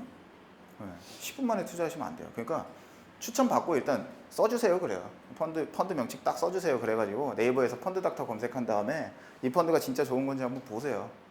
그런 다음 투자하시라. 승률을 높이는 게 가장 중요합니다. 재테크에 있어서는 그렇습니다. 네, 펀드는 최선의 간접 투자 상품입니다. 여러분들은 펀드에 대해서 모르시면 재테크에 필패할 수밖에 없습니다. 1.9%의 정기예금만 가지고 살아서는 도무지 이 어려운 저금리 시대를 헤쳐나가실 수 있는 방법이 없어요. 펀드는 무조건 공부하시고, 이 말은 여러분들께서 관리하고 계시는 고객님들한테 똑같이 해당하는 얘기예요. CMA나 펀드를 모르고서는 고객님이 보험 상품을 아무리 많이 가입을 하더라도 고객님의 살림살이에 크게 나아지는 게 없을 수도 있어요. 20년 후에 환급률이 100% 나오는 보험 상품을 팔아서는 고객님한테 정말 재테크에 솔루션을 줄 수가 없다. 그렇게 되면 고객한테 나는 행복을 주지 못할 수가 있다. 그런 얘기를 꼭 알고 계셔야 됩니다. 두 번째, ELS. ELS 해보신 분 있어요 혹시? 요거는 제가 되게 간단하게 설명드릴 거예요. 이게 또 나왔지. 읽어볼게요. 재정경제부령이 정하는 금융기관, 그냥 읽지 말게요. ELS라는 상품은 블랙잭이에요. 블랙잭 아세요? 블랙잭 아세요? 21 만들면 이기는 게 블랙잭이에요. 이거 남자 직원들은 잘 아는데, 이게 이 트럼프라고 하죠. A부터 10까지 있나? 10 있고 J, Q, K 있어요. 이게 A가 1점이고 혹은 11점이고 이게 10 카드는 10점인 거야. J, Q, K도 10점이에요. 딜러가 딱 앞에 앉아가지고 그 왜 옛날에 올인 했었잖아. 올인. 그 이병헌 나온 올인. 그 뱅커스 카드, 뭐 딜러스 카드 막 이렇게 하면서 나눠주잖아요. 한 장씩 이렇게 카드를 나눠줘. 처음에 2장을 딱 나눠줘요. 근데 이거 봐. Q하고 A가 나왔어. 몇 점이야? Q가 몇 점? 10점. A가 몇 점? 11점. 합이 21점. 21점 나오면 무조건 이기는 게 블랙잭이야. 아셨죠? 대충 아시겠죠? 왜? Q 몇 점? 10점. J는 10점, 20점. 쟤는 Q가 몇 점? 10점. J가 몇 점? 여기까지 받았는데 한 장 더 받으면 30점이 되잖아요. 21이 되면은 무조건 이기는 게 블랙잭이고, 근데 만약에 한 4명이 앉아 있는데 21짜리가 없어. 그러면 20점 가지고 있는 애가 이기는 거고. 근데 뭐 이렇게 다투다가 카드를 더 받을 수가 있어요. 21점 되는 사람이 없으면. 그때는 한 장 더 받게 되는데 만약에 21점이 넘어가는 순간 얘는 다이야. 이런 게 블랙잭이에요. 그러니까 숫자는 21에 가까울수록 좋은데 21이 넘어가는 순간 나는 꽝인 거야. 그런 게 블랙잭이고, ELS는 블랙잭하고 똑같아요. 똑같아요. 왜 똑같냐? ELS 이 트럼프로 가지고 하는 블랙잭은 숫자를 가지고 하는 거고, 요 숫자를 가지고 하는 게임이고, ELS는 요 좀 어렵죠? 기초자산 가격을 이용한 블랙잭이다. 기초자산이라고 하면은 그런 거 있어요. 주식, 통상 주식이라고 보죠. 자, 삼성전자라고 얘기를 한번 해봅시다. 삼성전자가 주가가 150만 원이다. 한 주에. 주식에 대해서는 아까 조금 이따 설명을 드릴 거예요. 150만 원, 삼성전자 기초자산 주식. 삼성전자의 가격을 이용한 블랙잭이다. 블랙잭 한번 다시 아까 걸로 다시 돌아와봐요. 그 삼성전자 150만 원이 200만 원이 되면 무조건 이기는 게임이에요. 200만 원이 되면 내가 이기는 거야. 삼성전자 150만 원이 200만 원이 되면 나는 이겨. 근데 삼성전자 150만 원이 한 190만 원인데 얘보다는 좀 덜 벌었지만 나는 그래도 이겨. 난 따. 근데 삼성전자 150만 원이 200만 원을 넘어가서 201만 원이 되는 순간 완전 깡통이 되는 거야. 무섭죠? ELS는 그런 상품이야. 주변에 고객님들한테 ELS 한번 얘기해 보세요. ELS 투자 안 해본 사람 하나도 없을 거야. 많이들 하셨어. 그리고 몇 년 전이죠? 한 5년 전에 다 깡통 찾았어요. 한 3천만 원 투자했다가 막 1,200만 원 되고 그런 사람 수두룩합니다. 고객님들한테 ELS 얘기해 보세요. 그럼 막 한이 섞여가지고 막 얘기를 하실 거야. 내가 ELS를 했는데 그 증권사 직원을 죽이려고 그러는데 그 증권사 직원도 잃어가지고 어디 퇴직했더라. 뭐 이런 얘기도. 자, 이거를 그러니까 어떤 조건에서는 연 15.75%라는 무지막지한 수익을 주는 게 ELS인데, 어떤 시점이 되면 원금 마이너스 35% 시작해가지고 밑으로 한도 끝도 없이 떨어지는 거예요. 이런 상품이에요. 되게 무서운 상품이에요. ELS는 기초자산 가격이 충분히 상승, 어느 정도까지 상승하면 수익이야. 근데 어느 정도보다는 조금 낮지만 조금 상승하거나 조금만 하락하면 원금은 줘. 근데 이 조그만 범위를 넘어서는 순간 무지막지하게 큰 손실이 발생할 수 있는 상품이에요. ELS. 자, 한때 난리가 났었어요. 이 ELS라는 상품을 그때 아마 대우증권이 처음 팔았죠, 그죠? 네, 대우증권이 처음 팔고 그 다음에 증권사들이 우후죽순으로 팔았는데 난리가 났었는데 크게 한물 갔지. 요새는 ELS 잘 안 팔려요. 물론 아직도 증권사 직원들의 추천에 의해서 가입을 하시는 분들도 많이 있고, ELS가 무조건 나쁜 상품도 아니에요. 주식에 직접 투자할 자신감이 없으면 ELS에 투자하는 것도 꽤 괜찮은 상품이에요. 좀 위험성이 크다는 게 문제긴 하지. ELS는 아래로 뚫려 있어요. 손실 범위가. 자, 수익률은 위로 고정돼 있죠. 손실은 아래로 뚫려 있어요. 이런 상품이에요. 아래로 뚫려 있어. 이게 조금 위험한 거야. 그리고 위로는 막혀 있어. 그럼 어차피 파생일 때 해지할 방법은 없나요? 해지하는 순간. 아니, 했지요. 해지? 해지를 개인이 해지할 수 있는 방법은 되게 없어요. 금융사가 해지를 대신 해드리지. 그러니까. 그 개인이 해지하시려면 기본적으로 1,500만이 있어야 돼. 1,500만 원. 1,500만 원보다 더 큰 게 있어야 되고, 1,500만 원으로 해지할 상품의 규모는 한 1억 원쯤 되셔야 돼. ELS에 1억 원 정도 투자하셨으면 1,500만 원으로 해지를 하실 수도 있는데, 그 거래 비용까지 생각을 하시면 개인이 해지하시는 거는 바람직하지 않은 방법이에요. ELF도 같은. ELF는 ELS라는 상품을 펀드의 형식으로 만든 거예요. 결국엔 ELS하고 똑같은 거예요. 같은 개념으로 똑같이 그렇죠. 리스크가 이렇게 그렇죠. 벌어지고. 네. 증권사에 한번 취직하시고 싶은 생각은 없이. 네, 해지라는 뭐 어려운 개념도 있습니다. 그리고 그때 5년 전에 난리가 난 게 금융위기 때문에 모든 주식이 폭락을 했어요. 그러니까 깡통이 나지. 그 ELS라는 거는 적당히만 움직이면 수익이 나는 상품이기 때문에 요즘같이 지수가 2000에서 1900, 2000에서 1900 이럴 때는 괜찮은 상품이 될 수도 있어요. 15%나 주는 상품은 어디 있어요. 근데 이게 어떤 이 밴드를 터치하는 순간 굉장히 큰 손실이 날 수가 있기 때문에 이거는 굉장히 조심하셔야 되는 상품이에요. 요즘 시장에서 그렇게 핫하게 나가는 종목은 아니기 때문에 제가 크게 설명은 안 드릴게요. 근데 ELS라는 이 상품을 운영하기 위해서 각 증권사에서는 막 사람들을 뽑았단 말이에요. 팀도 만들고. 근데 이 팀들 ELS 안 팔린다고 해서 나가라고 할 수는 없잖아요, 회사가. 아무리 회사가 이익을 중요시한다고 해도. 그래서 이 사람들을 살리기 위해 특판 상품이 나왔어요. 제가 아까 그 50대 갑부 아저씨 얘기할 때 특판 상품 얘기하니까 되게 좋아했다 그랬죠. 이거 고객을 유치하기 위해서 이런 상품을 만들어 놨어요. 자, 밑으로 막혀 있어. 위로는 어느 정도 뚫려 있어. 이런 상품이 있어요. ELB라는 형태로 통상 많이 나와요. 그리고 원금 지급형, 뭐 원금 보장이라는 말은 증권사에서 쓸 수가 없고요, 되거든요. 그래서 원금 보장형, 원금 지급형 이런 상품이 나와요. 밑으로는 막혀 있어요. 1.5%. 주가가 떨어지든 뭐 올라가는 뭐 난리를 치든 뭐 개폭락을 하든 간에 1.5%는 준다. 은행 정기예금분위기보다는 좀 낮죠. 네. 그러면 이것만 보면 안 할 수 있는데 아유 잘하면 5%까지도 얻을 수 있어. 저 같으면 한번 배팅 해보겠어요. 이런 거 통상 신규 고객만 증권사들이 신규 고객 유치하려고 신규 고객들한테만 주는 거거든요. 요거는 증권사에 만약에 가실 일 있으면 이거 한번 물어보세요. 이거는 이룰 수가 없는 구조예요. 단 증권사가 망했을 때는 못 받을 수 있다.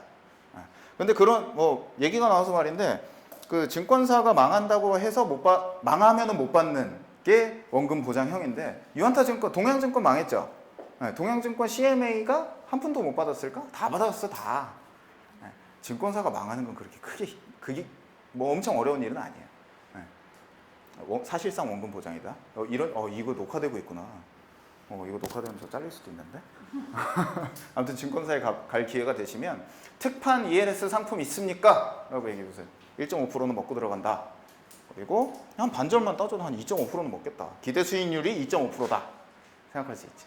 기대 수익률이 정기예금보다 높다. 아, 가입해 볼 만한 상품이다. 이렇게 되는 거지. 자, ELS는 게임이에요. 너무 많이 하려고 하지 마세요. ELS에 대해서. 이건 너무 머리가 깨지는 일인 거고. 자, 이제 마지막까지 왔습니다. 채권. 채권이 제일 쉬워요. 채권. 이게 옛날 채권이에요. 보자. 이게 미국 국채인 것 같아요. 미국에서 국가에서 발행하는 채권인 것 같아. 이게 진짜 채권이에요. 채권이 요렇게 채권 증서가 하나 있고 여기 하나씩 붙어 있죠. 이게 쿠폰이라 그래요. 양키들이 요거를 쿠폰이라 그러는데 요거를 은행이 요거를 딸랑딸랑 들고 가. 그래서 요거를 딱 찢어 하고 이렇게 딱 주면은 $20 주는 거예요. 이게 채권의 기원이에요. 이거는 원금 500달러짜리 채권이고 500달러짜리를 정해진 기간에 이게 아마 숫자일 거예요. 정해진 기간에 딱 주면 500불을 주는 거고 여기도 날짜가 다 적혀 있어요. 이 날짜에 요거를 뜯어가지고 은행에 가면은 이자를 주는 게 채권이에요. 되게 쉽죠? 이거는 그냥 정기예금이라고 보시면 돼요. 채권이라는 거는 주식회사밖에 발행을 할 수가 없거든요. 뭐뭐 주식회사. 그런 데서밖에 발행을 할 수가 없는데 고객이 은행에 가서 1년짜리 정기예금을 들면 받는 게 예금이자인 거고 고객이 주식회사한테 가가지고 채권을 산 다음에 받는 거는 채권이자인 거예요. 똑같아요. 은행도 부도날 수 있죠? 은행 부도나면 채권이 똥이 되는 거고 예금 못 받는 거고 은행 뭐 문 닫고 하잖아요. 주식회사가 망하면 채권이 똥 되는 거고 똑같아. 망하는 것도 똑같고 이자 주는 것도 똑같아. 누가 발행을 했느냐에 따라 다른 거예요. 사실 똑같진 않은데 똑같다고 보시면 되고. 자, 조금 어려운 거 나왔죠. 리스크 프리라고 써놓은 거고 제가 리스크 이게 부도 확률이라는 거를 그냥 P라고 쓴 거예요. 뱅크의 부도 확률, 은행의 부도 확률. 이거 C라고 써놨죠. 코퍼레이트. 주식회사는 코퍼레이시라고 그러잖아요. 그 주식회사의 부도 확률을 이렇게 RPC라고 써놓은 거예요. 자, 위험 없이 얻을 수 있는 무위험 이자율이라는 게 있어요. 그 뭐라 그래야 될까? 정기예금 이자. 정기예금 이자면은 위험 없이 받을 수 있잖아요, 그죠? 한 1.8%. 근데 은행이 정기예금을 팔려면 이거보단 좀 더 줘야지 고객들이 올 거 아니에요, 그죠? 그러니까 은행이 부도날 수 있는 확률을 얹은 게 이만큼이 이제 은행 이자율이 되는 거고. 근데 채권 같은 경우는 주식회사는 은행보다는 아무래도 좀 망할 수 있는 가능성이 좀 크잖아요. 요거를 얹은 게 채권 이자예요. 그래서 아무 노력도 안 해도 얻을 수 있는 무위험 이자율보다는 은행 이자율이 조금 높고 은행 이자율보다는 조금 높은 게 채권 이자율입니다. 그래서 통상 1년짜리 LG전자 채권 같은 경우는 한 2.2%까지 줄 거예요. 2.2%. 정기예금 금리는 1.9%. 무위험 이자율은 요새 고시하는 한 1.35%, 1.25% 정도. 그 정도 보면 되는 거고. 요건 조금 어려운 얘기였죠. 근데 부도 위험이 있기 때문에 좀 더 주는 거예요. 왜냐? 그 은행하고 LG전자가 똑같아요? 안 똑같잖아요. 근데 LG전자가 딱 나와가지고 은행 이자율만큼 줄게요. 그럼 누가 그 채권을 사요? 은행 가서 사지. 안 그래요? 근데 만약에 또 어떤 채권이 있을까? 옛날에 그 동부제철이라는 회사가 있었는데 지금 망했거든요. 동부제철이라는 회사가 있었는데 동부제철이 LG전자보다는 위험하겠지, 그쵸? 부도날 확률이. LG전자가 2% 줄 때 동부증권은 8% 줘. 그런 게 부도 위험이 높을수록 이자율이 높다. 자, 역으로 생각을 해보면 유한타 증권에 가가지고 예전에 한 동양증권에서 문제가 됐던 사례인데 유한타 그 동양 시멘트의 채권을 팝니다. 동양 시멘트의 채권을 파는데 8%에 팔아요. 그때까지는 채권이 부도난 적이 거의 없었어요. 동양 시멘트 8%. 막 옆집 철수엄마한테 가서 얘기를 해요. 나 8%짜리 이자 받아. 정기예금 이자 받아. 1년에 8%짜리 받아.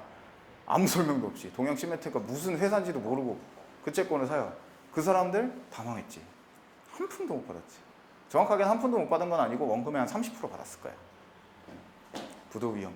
이자가 높을수록 하이리스크 하이리턴이라는 게 증권사에서 통용되는 얘기예요. 이율이 높을수록 리스크는 무조건 크다. 명심하셔야 돼요. 왜냐? 이자가 높을수록 부도 위험이 큰 거예요. 당연한 시장의 섭리고. 자, 채권 역시 기대 수익률이 높은 채권이 좋은 채권이에요. 망할 확률이 제일 적고 망할 확률이 최대한 적고 주는 이자가 그 와중에 제일 높은 게 제일 좋은 채권이야. LG전자가 있고 삼성전자가 있어. 삼성전자가 쉽게 망할까요? LG전자가 쉽게 망할까요? LG가 더 쉽게 망하겠지. 그러면 LG전자의 금리가 조금 더 높을 거예요. 근데 만약에 LG전자하고 삼성전자가 부도날 확률이 똑같아. 그러면은 얘는 LG전자는 3% 줬는데 삼성전자 3.1% 줘. 이러면 삼성전자가 좋은 거지. 똑같은 부도 위험이면 이율이 높은 거. 그게 기대 수익률을 얘기하는 거거든요. 그렇다. 그리고 이제 채권에는 사실 다양한 종류의 채권이 있어요. 그 고정금리만 주는 고정금리 채권이 있고 주식으로 바꿀 수 있는 채권도 있어요. 전환사채라고 하거든요. 알아만 두세요. 되게 유식해질 수 있어요. 전환사채라는 게 있고 이자가 매번 바뀌는 채권도 있어요. 은행의 변동금리 대출하고 좀 비슷한 거죠. 그리고 이익이 나는 돈을 분배해주는 채권이 있어요. 제가 최근에 영화 관련 채권을 한번 주선을 한 적이 있었는데 그게 뭐 영화가 망하면은 원금 손실이고 영화가 잘 되면은 그 이익을 나눠준다. 그게 영화 사냥이었는데 사냥 보신 분 있어요? 그거 완전 개판이라면서요? 재밌으셨어요? 그냥 쏘. 뭐 그런 것도 있어요. 그런 것도 있고 이자가 아예 없는 것도 있어요. 집 살 때 국민주택 채권이라고 있거든요. 국민주택 채권을 실제로 사신 분은 별로 없으실 거예요. 채권을 깡하지. 또 자동차 사실 때도 채권을 살 수가 있어요. 근데 채권을 통상 깡하죠. 내 손에 들어오진 않는데 그 자동차 살 때 내가 의무적으로 사야 되는 채권 그리고 아파트를 살 때 내가 의무적으로 사야 되는 채권 이자가 없어요. 이자가. 그런 것도 있어요. 그리고 여기 아마 이 근처에 아마 진접 쪽도 토지보상을 아마 했을 텐데 토지보상 채권 토지보상을 하면은 그 토지주한테 채권 주거든요.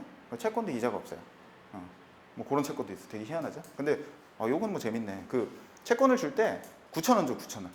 채권의 가격을 9,000원으로 주고 만기 때 그냥 10,000원 주는 거예요. 조금 유식한 말로 무이표채라고 합니다. 이자가 없는 채권, 무이표채. 뭐 이런 여러 가지 채권이 있습니다. 자, 사장은 채권은 그냥 정기 예금이다. 이렇게 한번 보시면 돼요. 그리고 금리가 높을수록 위험하니까 무턱대고 금리 높다고 투자하지 마십시오. 집안이 그냥 휘청휘청합니다. 그렇다.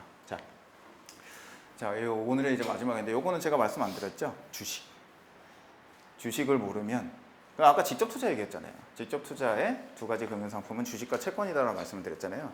펀드가 유일한 간접 투자 상품인 건 맞아요. 최선의 간접 투자 상품인 건 맞는데 펀드를 잘 투자하기 위해서는 필수적으로 알아야 되는 게 주식입니다.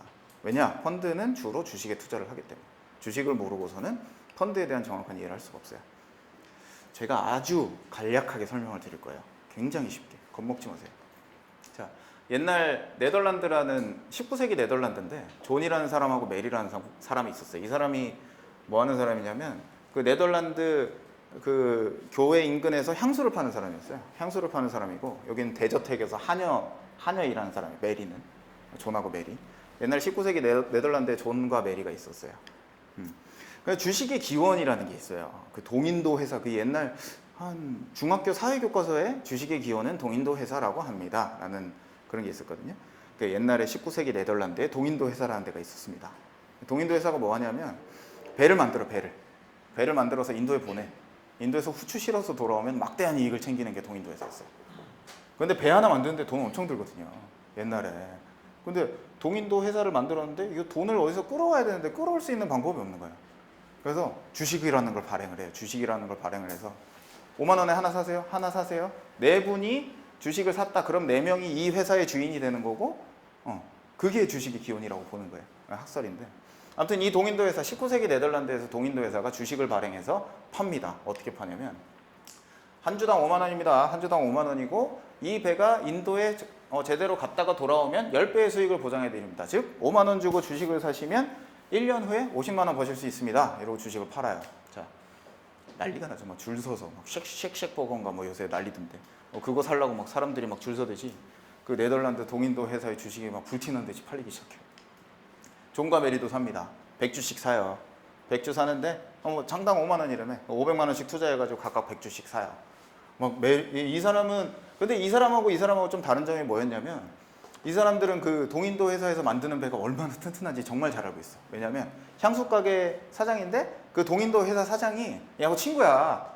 그래서 이 동인도 회사의 배가 얼마나 튼튼한지 잘 알고 있어. 근데 얘는 옆집 철수 엄마가 사라 그래서 산 거야. 아무것도 모르고. 야, 저거 갔다 오면 50만 원 준대. 45만 원 벌잖아 한 주당. 100주나 삽니다. 한연대 500만 원 샀어.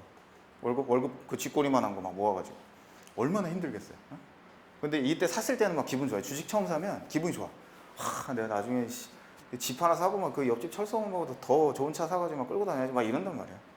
자, 이렇게 삽니다. 얘는 뭐 느긋하지. 동인도 회사의 배가 얼마나 좋은지 알고 있으니까. 500만 원씩 똑같이 100주를 삽니다. 자, 근데 한 달 후에 소문이 들려요.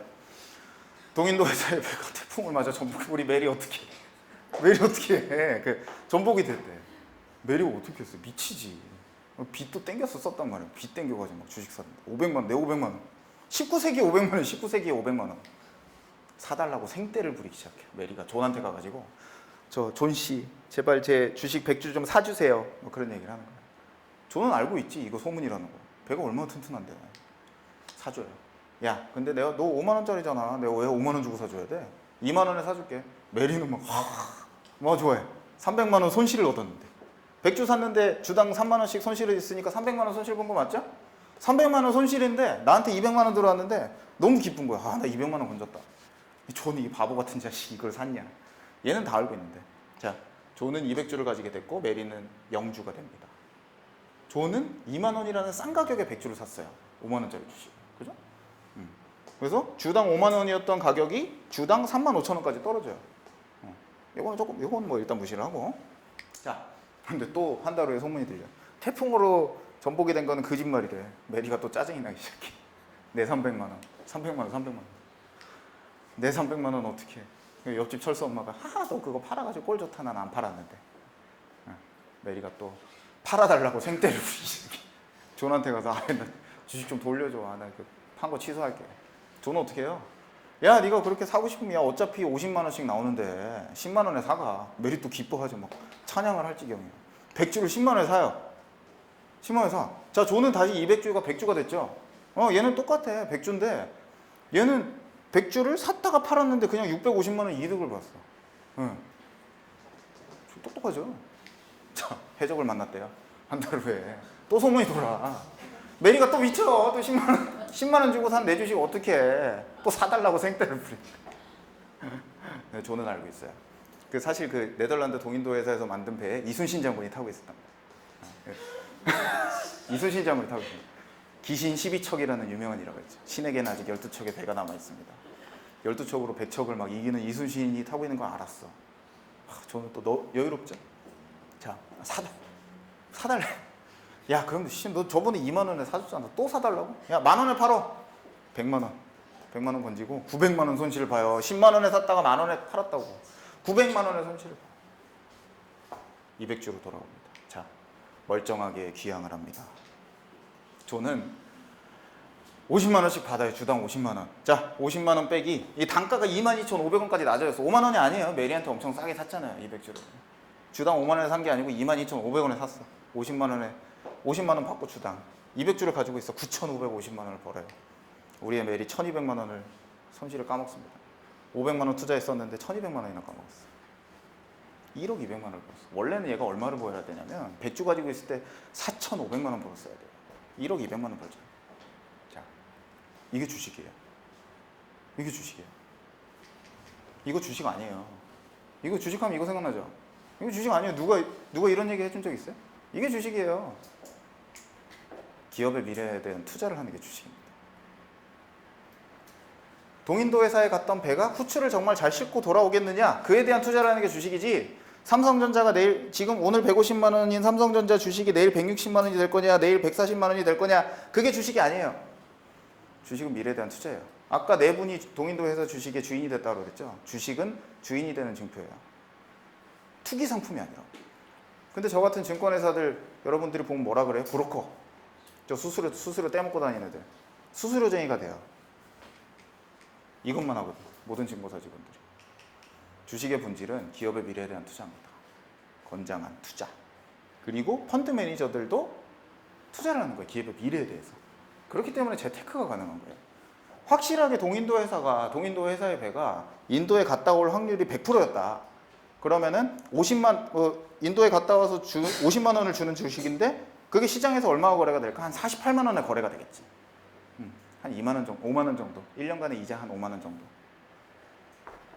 기본적 투자라고 그래요. 차트를 보는 게 차트라고 하거든요, 이거. 차트리스트. 이 차트라는 건 뭐냐면 메리의 심리 상태가 이렇게 그려져 있는 거예요. 자, 해적을 만났대. 아이씨, 팔아야지. 사실 해적 안 만났대. 가격 올라. 여기서 메리는 지금 여기서 이제 9천만 원씩, 1억 2천만 원씩 막 손실 보고 막 이러는. 주식은 기업의 미래에 대한 투자입니다. 주식을 모르고서는 펀드를 아무리 알아보려고 해도 헛일이에요, 사실은. 그래서 아까 제가 간략하게 세 가지를 말씀드렸잖아요. 펀드는 기대 수익률이 높은 게 좋은 거고, 기대 수익률이 높지 않다면, 기대 수익률을 모르겠다면 과거에 잘 나가던 놈이 좋은 거고, 그리고 장영자만 아니면 된다. 그런 얘기고. 근데 사실 이거를 다 치우고 주식을 진짜 잘하는 사람이면 좋은 펀드를 고를 수 있어요, 당연히. 아까 헬스케어하고 생활 필수품 뭐 그런 거 얘기 드렸죠. 주식을 잘하는 사람이면은 한 1년 정도 후에 헬스케어가 잘 나갈지 아니면은 뭐 생활 필수품 주식이 잘 나갈지 그런 걸 안단 말이지. 주식을 모르고서는 사실은 금융상품을 모르어요. 헛일입니다. 단 그 와중에도 펀드를 잘 고를 수 있는 방법에 대해서 아까 얘기를 드린 거니까. 제가 그래서 사실 오늘은 주식에 대해서 얘기를 안 드리려고 그랬는데 이 말씀 꼭 드리는 게 좋을 것 같아서 주식에 대해서 말씀드렸고. 자, 이거 보지 마세요. 증권사 직원한테 가면 저도 처음 영업할 땐 이런 짓 많이 했는데 딱 고객님 앞에 있으면 모니터 딱 돌려. 차트 보세요.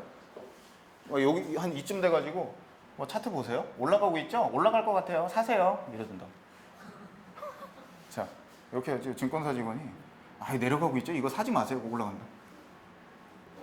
차트 가지고 영업하는 사람한테 절대 돈 맡기지 마세요. 저한테 맡기세요. 저한테. 자, 오늘 그래서 한 1시간 한 25분 정도 이렇게 간략하게 설명을 드렸습니다. 오늘 금융상품에 대해서 얘기를 드린 이유는 그 이제 2주차에 제가 다음 주에 와가지고는 실전 재테크 전략을 드릴 거예요. 간략하게 그것도 어렵지 않게 한 1시간 정도로 제가 말씀을 드릴 건데 그때는 이제 자신의 성향에 맞는 투자가 무엇이며 자신의 성향을 어떻게 진단을 할 것이며 그리고 내 성향, 내 이 나이가 되면은 어느 정도 주식에 투자를 해야 되고 어느 정도를 펀드에 투자해야 되고 어느 정도 주식형 펀드에 투자를 해야 되고 어느 정도 채권형 펀드에 투자를 해야 되고 이런 세부적인 전략을 말씀을 드릴 거예요. 피가 되고 살이 되는 그런 거를 말씀드릴 겁니다. 1강을 정리하고 오늘을 마무리할게요. CMA하고 체크카드는 재테크의 기본입니다. 지금 당장 동부증권 진접지점 가서 동부 캐시백 3.1 체크카드를 만드십시오. 그리고 여러분의 주변에 있는 그 무지 몽매한 은행 예금만 가지고 있는 사람들을 일깨워주세요. CMA와 체크카드 쓰라고. 그 중에서 제일 좋은 건 동부증권 체크카드다. 제가 약하는 거 아니라 그랬어요. 진짜 좋아요. 기본이다. 아셔야 되고 펀드는 적극적인 재테크, 내 재산을 적극적으로 불리기 위한 유일한 간접투자 상품이다. 그래서 학습을 해야 된다라는 거고 ELS는 게임입니다. 하지만 게임에 너무 중독되지는 말자. 도박하다 초과상관 다 태운다 이런 얘기는 없죠. 그죠? 재미없어요? 그런가 보다. ELS는 게임입니다. 하지만 너무 여기에 몰입돼 있지 말자. 그런 말씀 드리고 싶고 채권은 정기예금입니다. 매우 쉽지만 금리가 높을수록 부도 위험이 높다는 거다. 금리가 높다고 8% 준다고 목매지 말자. 4% 준다는 채권이라고 무조건 좋은 채권이 아니다. 라고 정확하게 하셔야 되고 주식은 기업의 미래에 대한 투자다. 그리고 주식을 모르면 금융상품을 정확하게 이해할 수가 없다. 그리고 펀드에 대해서 다시 돌아와서 세 가지 뭐였죠? 기대 수익률이 높은 게 가장 좋은 펀드다. 그리고 기대 수익률을 모르겠다면 과거에 잘 나가던 펀드가 제일 좋은 펀드다. 그리고 계주가 장영자라면 나쁜 펀드다. 그 정도는 충분히 알아둘 거. 네, 그리고 다음 주에는 내 재산을 어떻게 분산 투자할 것인가, 그리고 내 고객에게 어떤 자산 배분 솔루션을 제시할 것인가, 실전 재테크 전략으로 다음 주 목요일 4시에 다시 찾아뵙도록 하겠습니다. 네, 강의 이 정도로 마치고요. 네, 고생들 많이 하셨습니다.